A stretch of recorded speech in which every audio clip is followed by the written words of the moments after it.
खाली बस तू, खाली बसून सांग, आरडू नको. मीडियात यासाठी आरडू नको, खाली बसून सांग.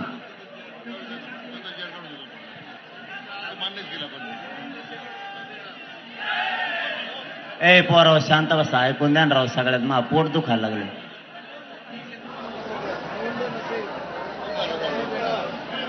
हैदराबादच्या नोंदीच्या आधारे, हैदराबादच्या नोंदीच्या आधारे, गॅजेटियरच्या आधारे. मला एक सांगा, जाऊ द्या आपण क्लिअर करू, 10 मिनिटासाठी क्लिअर करू. शांत बसा सगळ्या. विखे पाटील साहेब, तुम्हाला एक आमचा प्रश्न आहे. अरे तुम्ही व्यासपीठावरचे बिगर कामेतले आरडा करायला तर मला बोलता येणार काय होता येणार. सगळे शांत बसाने, सगळा खेळ पांगण बर का. मग तुम्ही व्यासपीठावरच्या पहिले शांत बसा. विखे पाटील साहेब, आमचं एक गावरान म्हणणं आहे.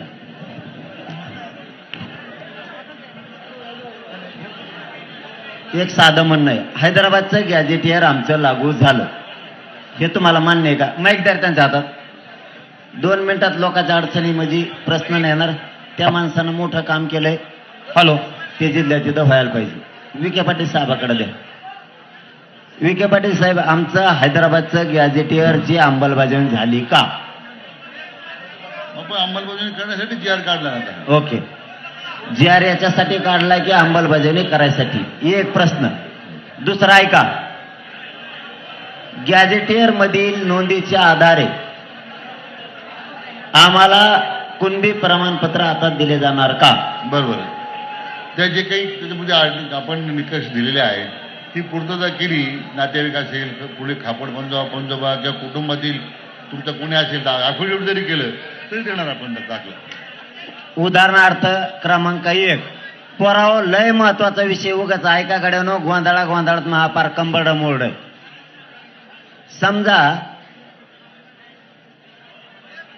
हैदराबाद गॅजेटियर मध्ये छत्रपती संभाजीनगरमध्ये अंदाजे 1,23,000 1881 ते 1901 साले 1,23,000 कुणबी दाखवलेत गॅजेटियर मध्ये.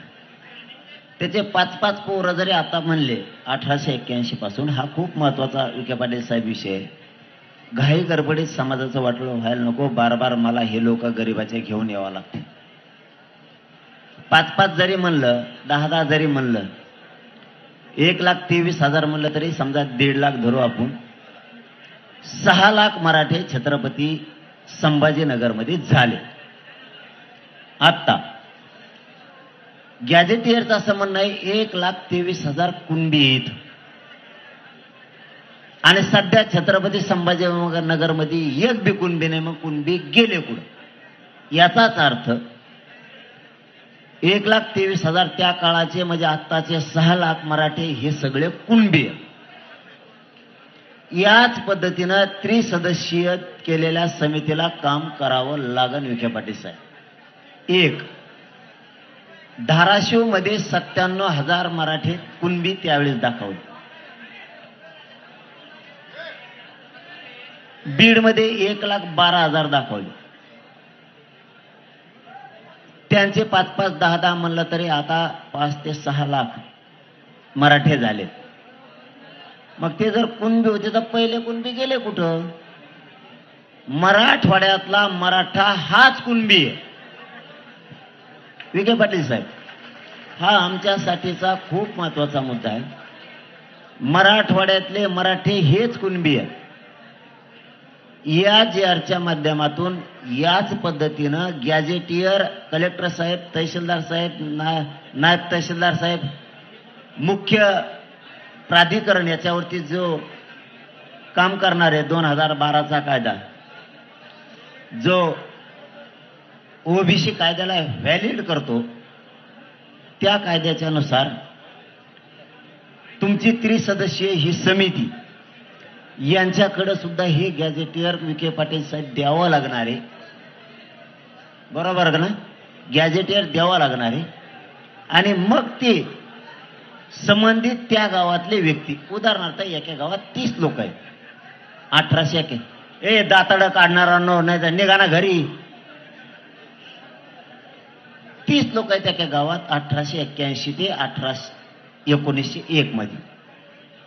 आज एका 5-5 बी म्हणलं तरी 3-5-15 150 लोक एका गावात आहे. 3 सदस्यीय समितीला असं काम करावं लागल. इथले मग कुणबी गेले कुठं? त्याचा अर्थ हेच कुणबी आहेत. अर्ज करावा. उदाहरणार्थ तुम्हाला पाहिजेच असेल तर तू कुणबी आहे पण आज तू मराठा आहे, तुझा 7-12 दे, तुझा 7-12 दे. तो याकडे 7-12 नाही, तू कोणाच ते बटन रन करतो त्याचा शपथपत्र दे, तुला कुणबी प्रमाणपत्र देतो. बरोबर? हा, आपण जे म्हणता जरांगे पाटील साहेब, तेच अभिप्रेत याच्यामध्ये तेच अभिप्रेत आहे. त्यामुळे ते अडचण अजिबात नाहीये काही. आणि विखे पाटील साहेब म्हणते तेच हे मग याच्यात. बर, ही झाली एक बाजू. आता हेच करावं लागेल बरं का. पण तुम्हाला सुधारित आणखीन आदेश द्यायचे, त्यात 1-2 दिवस तुमच्या हातात येईल. पण मी लास्टच सांगतो आता, हे जे आर मला लढण्यावर लय विश्वास आहे. हे जे आर फसवणूक करणं, येणं जाणं, लय मराठ्याने मुंबईत तुंबिली म्हणून वाटा लावणं, हे खूप मी बघितलं. जरी तुम्ही फसलं तरी मराठी कदारणार नाहीत. मराठी कदारणार का? एक भाग झाला. दुसरा, आता आम्ही कापरे कोपरे बघितले, कोणत्या कोपऱ्यात कसं राहायचं काय. दुसऱ्या बारी नाही, फौजा जशा पायथ्याला नेते तशा आम्ही फौजा पायथ्याला आणून ठेवल्यासारखं करू शकतो. पण माझी तुम्हाला गप्पा रे, मला बोलून द्या. माझी विनंती, जर कदाचित काही अभ्यासकांचं म्हणणं असेल तर मान सन्मान त्यांचा म्हणून, त्यांनी जर आता अंमलबजावणी झाली, पोराय हो, आणि अभ्यासकांना सांगतो एवढं बी नव्हतं राव आपल्या हातात. मला लेकराला समजून घ्या यार. मी तुमचं वाटोळं होऊन असं नाही पाऊल उचलणार. मला आयुष्यात नाही कमायचं रे काही, मला तुम्हाला कमायचंय. माझ्या जागेवर दुसरा असता करोडो रुपयांचं पदक कमवून घरी बसला असता रे. जर चुकलंच तर विखे पाटील साहेबाला सांगतो, मला उद्या परवा अभ्यासक जर येऊन म्हणले की पाटील इथं फसवणूक झाली, तर विखे पाटील साहेब एकच शब्द पाहिजे आम्हाला तुमच्या, त्याचा सुधारित एक जे आर काढा. नाही, मी जरांगे पाटील साहेबांना एवढं सांगू इच्छितो, अतिशय विचारपूर्वक या सगळ्या प्रक्रिया आपण पूर्ण केलेल्या आहे जी आरच्या माध्यमातून. तरी त्याच्यामध्ये एखादी शंका उपस्थित झाली तर निश्चितपणे आपण माझ्याकडे पाठवा, मी त्यांचं समाधान करीन. त्यांना असं वाटलं नाही ते बदल त्यात थोडा शुद्धीपत्रक करायचं, तसंही करू. काय आमच्या सरकार करू म्हणले. ओके, आता प्रश्न सगळे सुटले. आता शेवटचा राहिला, आणि आता लगेच बंद करतो बोलायचं. म्हणजे आता उपोषण आपण काय करायचं काय नाही तर ठरवूच. पण आता एकच राहिला. विखे पाटील साहेब, आम्ही लय तिळ तडपतो गरीबात लेकरं मोठं करायला. कधी काय मागत नाही. पश्चिम महाराष्ट्राचं गॅजेटच घेतलं तुमचं, आणि राज्यावर जबाबदारी टाकली. 15 दिवसात ते महिन्यात गॅजेट लागू करायची. मी सोडित नाही, मी आहे ना. मला विदर्भ सारखा, नीट ऐक, मी प्रत्येकाचा प्रश्नाचं उत्तर देतो, म्हणजे कुणी देत नाही आजकाल. ते म्हणते जाय तिकडे मग घरी, तुला शान आहे. म्हणून तर समाज माया माग आहे. मी पश्चिम महाराष्ट्र, विदर्भ, मराठवाडा, खानदेश कधी वेगळं बघत नाही. पुरा महाराष्ट्र मी एक बघतो. म्हणून समाज माझ्या मागे आहे. काय रे इकडे कोपऱ्यात बोल नका रे. म्हणून मी, माझा एक शेवटचा प्रश्न आहे फक्त, विखे पाटील साहेब, आम्ही लय तर पडतो गरीबाचे लेकर. पैसे नको, पद नको, तुमचे वाह करू आम्ही, चांगलं करा समाजात तुम्ही, आम्ही तुम्हाला डोक्यावर घेऊन नाचू सगळ्या, आम्हाला काय गरज नाही. आणि ते सामान साहेबाला चांगला माहिती आहे आपला काचका कसं डोक्यावर घेऊन नाचवतो. आणि एकदा शब्द दिले ना, डोक्यावरच घेऊन नाचवतो. नाही हलून देत म्हणलं, नाहीच हलून देत. तरी 2 फरार राहिले, 2 फरार राहिले, 2 आले नाही. त्यांचे 2 मंत्री आले नाहीत. नाही तर त्यांना माहिती आपण शब्द दिल्यावर मागं सरकतो का. तसं तुम्ही तुमचं आयुष्यभर राजकारण करा. काय करायचं आम्हाला राजकारणाचं आणि फाजकारणाचं, आम्हाला आरक्षणाशी मतलब आहे. एकच शब्द शेवटचा सांगतो, जर याच्यात काही झालं, पुन्हा त्या वाशीच्या गुलालासारखं जर झालं, अभ्यासकाने वकिलाने वाचलंय, आता वकिला सुद्धा तोंड आणि मी डबल जर काही बोलले तर आणि आता अभ्यासक सुद्धा सगळे म्हणले जे आर सातारा संस्थांचा बरोबर आहे, हैदराबाद गॅजेटचा बरोबर आहे, केशेसचा बरोबर आहे, बलिदान गेलेल्या कुटुंबाचा बरोबर आहे. शिंदे समिती सगळ्या व्हॅलिडिटी द्यायचे आदेश काढतील. शिंदे समिती रोज काम करणार. प्रमाणपत्र सगळ्याचे दिले जाणार. 58 लाख नोंदी ग्रामपंचायतला चिटकिल्या जाणार. हे सगळं सांगितलंय. बलिदान गेलेल्याचे पैसे आणि नोकऱ्या दिल्या जाणार. पण माझा एक प्रश्न वैयक्तिक राहिलाय, जर 4-2 दिवसांनी म्हणले 8 दिवसांनी याच्यात थोडं चूक आहे, दुरुस्ती करा, फसवा फसवीचा अंदाज दिसतोय, काय आहे का? कोण वाचायचं म्हणतं? आता का रातभर वाचितो का? मला असले खोडीचे लोक आवडत नाहीत. आधी वाचायला 2 घंटे दिलं, टायमाला कुणाच तरी फोन आला की डबल वाचिते. नका रे, नेत्यासाठी जातीचं वाटवलं नका करू. पण मी सांगतो ना पोराव तुम्हाला, माझा शेवटचा तेवढाच एकच शब्द आहे, जर म्हणले कदाचित असं झालं तर विखे पाटील साहेब तुमच्या घरात जीव दिवस तर मी उठणार नाही.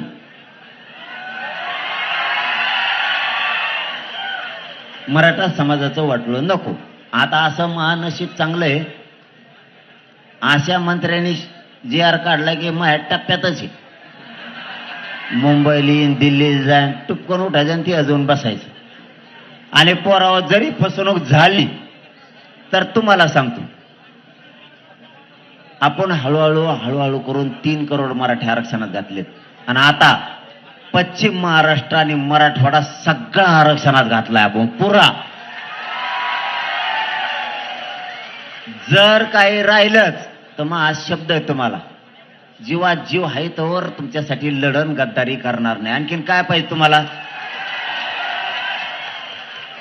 हे फसिणारच आहेत, फसिलं तर फसू द्या.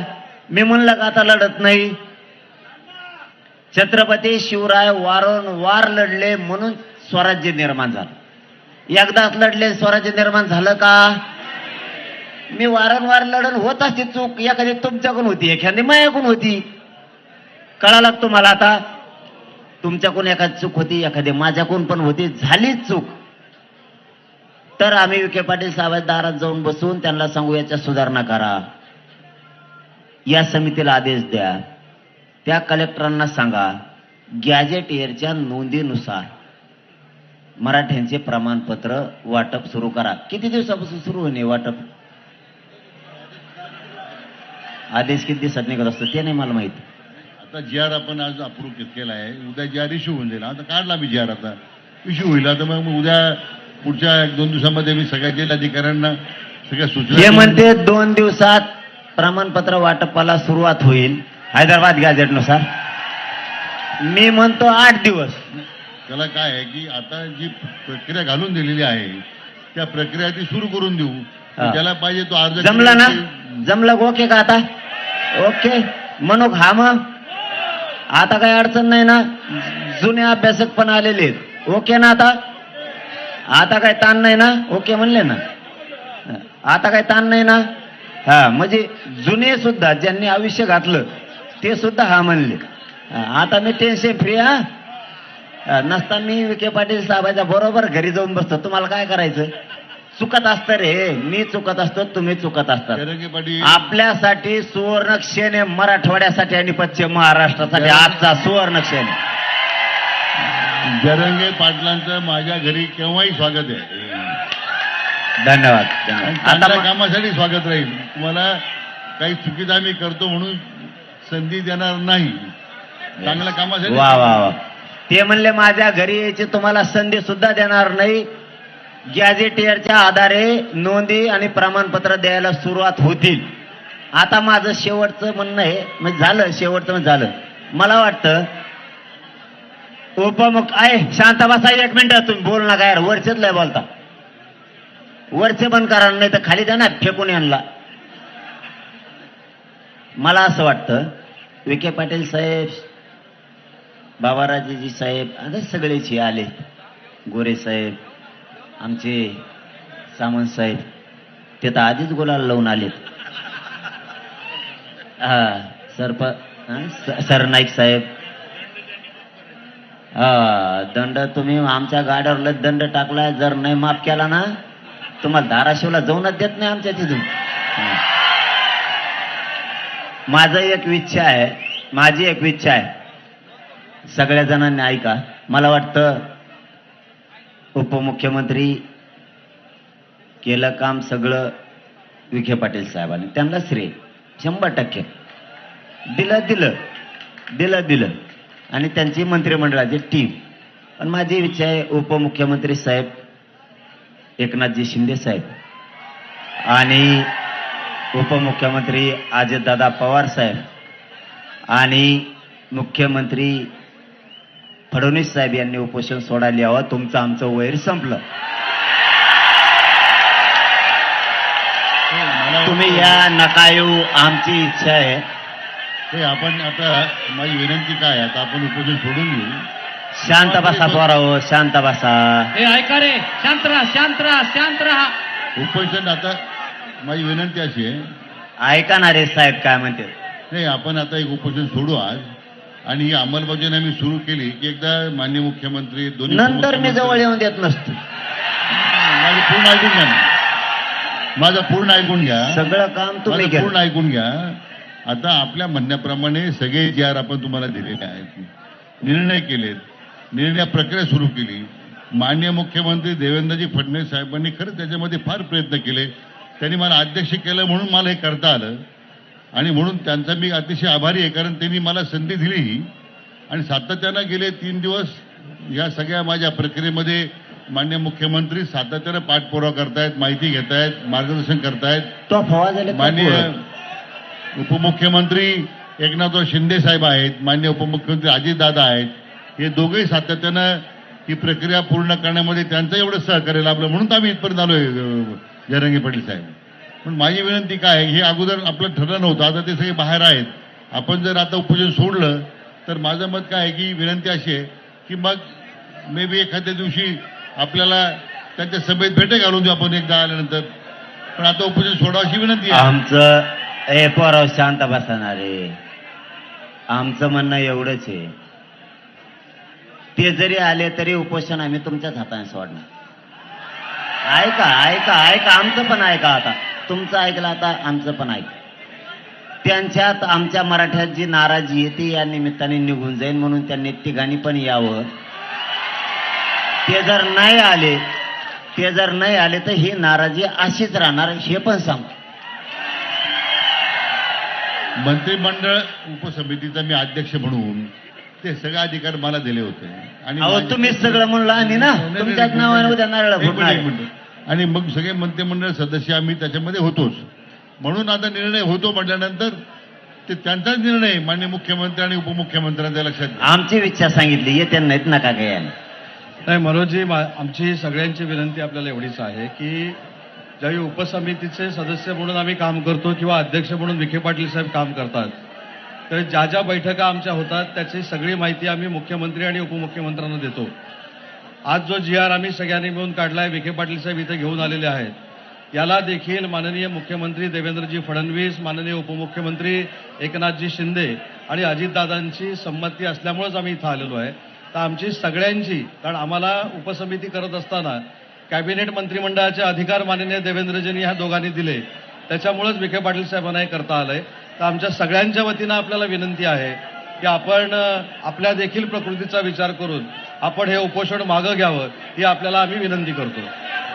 आमचं एवढंच म्हणणं होतं की त्यांच्यातली आणि आमच्यातली नाराजीची कटुता कमी व्हावा म्हणून, ते यावा म्हणून नाही. मी कोतवालाच्या हाताने उपोषण सोडायला बसलोय. ते कटुता असती ती कमी व्हावा म्हणून. नाही आले तर नाही आले, असं काही अडचण नाही. पोराय हो, नाही माझी अडचण उपोषण सोडायचं का?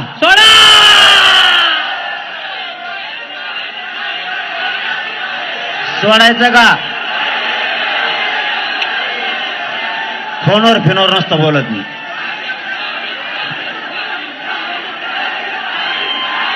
उपोषण सोडायचं का? सोडायचं का नाही? काय म्हणतात? थांबा, शांत व्हा. नाही,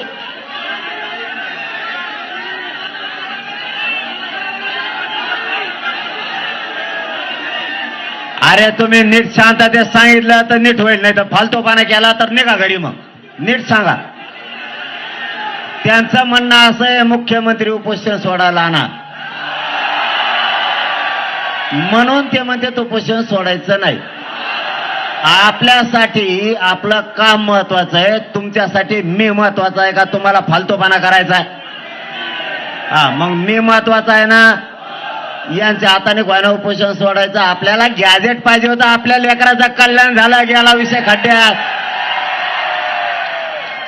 नाही म्हणण्याचा उद्देश ते होता. मी जाणून घेतो म्हणून तर पोरं माझ्या संग आहेत. ते नाही म्हणले का आपण लगेच म्हणायचं असं नाही. नाही कमून म्हणतेत, त्यांचं म्हणणं काय सगळं ऐकून घेतं. पोट्ट्यायचं म्हणून नाही, पोट्टे माझ्या संग येतं. त्यांचं म्हणणं होतं मुख्यमंत्री आणि 2 उपमुख्यमंत्री हे यावत मग उपोषण सोडू. पण आपला उद्देश काय आहे? मराठा आरक्षण. ते मिळालं बाद झालं. एखादा येत नाही का मरो का मग इथं बसून मी? मग हे बी कळायला पाहिजे तुम्हाला. त्यांना यायचंच नाही समजा आपलं मराठ्याचं उपोषण सोडायला. का मारता का मला? सोडू का आता? ओके चला धन्यवाद. दम्माने गावाकडे जायचं. आपल्यासाठी आजचा आपल्यासाठी सोन्याचा दिवस आहे. सोन्याचा. गाड्या दम्माने पळवा. दिवाळी आपल्यासाठी आज दिवाळी.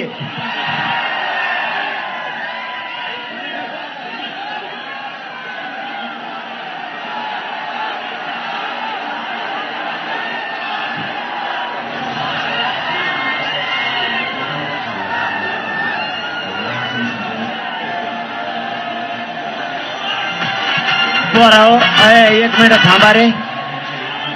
पोराव 1 मिनिट थांबा. 1 मिनिट. डीजे बंद करा रे. अरे डीजे बंद करा. 1 मिनिट. एक विषय राहिला. परवा काय झालं मंत्री साहेब, लातूरला 2 पोरांनी परवानगी नाकारली म्हणून आत्महत्याचा प्रयत्न केला. आणि एक शिवनेरीला देशमुख म्हणून, आणि काल इथं CSTला 2 पोरांचे बळी गेले अटॅकने. त्यांना सुद्धा त्या आर्थिक मदत आणि नोकरीत घ्या. बस गरीबाचे लेकर आहे. जयंत पाटील साहेब, मी मुद्दाम बोललो नाही. आपल्या GR मध्ये उल्लेख आहे माननीय मुख्यमंत्र्यांनी त्या दोन्ही कुटुंबाला जे अनुग्रह आपण दिलं इतर कुटुंबाला आणि नोकरी देण्याचं ते मान्य केलेलं आहे. मान्य केलं त्यांनी. आपल्या बलिदान गेलेल्या पोरायचं 2 सुद्धा. फक्त तुम्ही शांततेत सगळ्यांनी आपण आपल्या गावाकडे जायचं बरं का. शांततेत. मला दवाखान्यात राहावं लागणार आहे आता. मी निवांत येईन तुमच्या भेटीला. छत्रपती शिवाजी महाराज की, छत्रपती संभाजी महाराज की. लढाएंगे जीतेंगे, लढाएंगे जीतेंगे. कोण म्हणतंय देत नाही.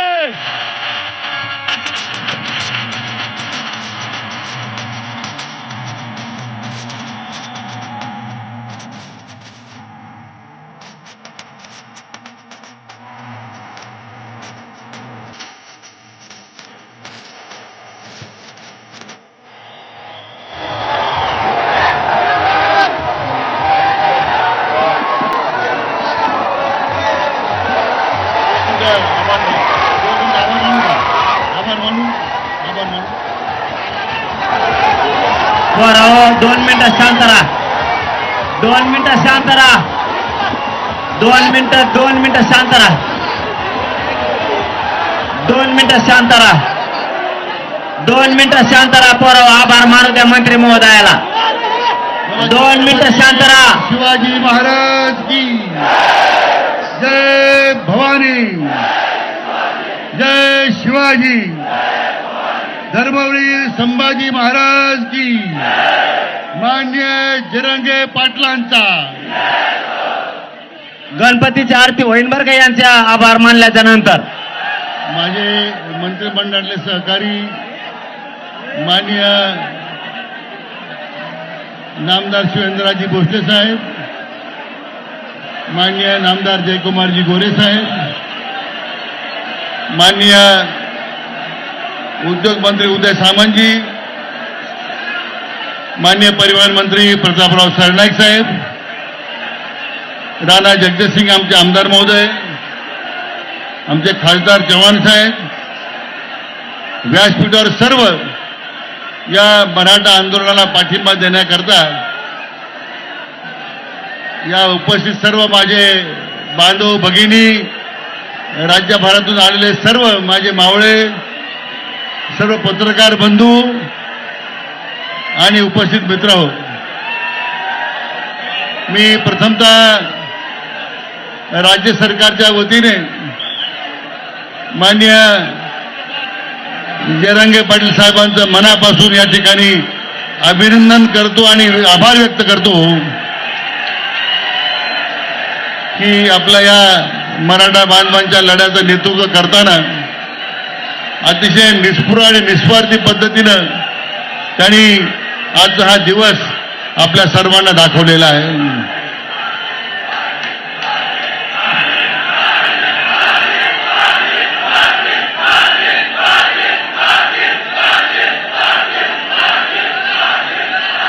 मला राज्याचे लोकप्रिय मुख्यमंत्री माननीय देवेंद्रजी फडणवीस साहेब त्यांचे आभार मानायचे आहेत.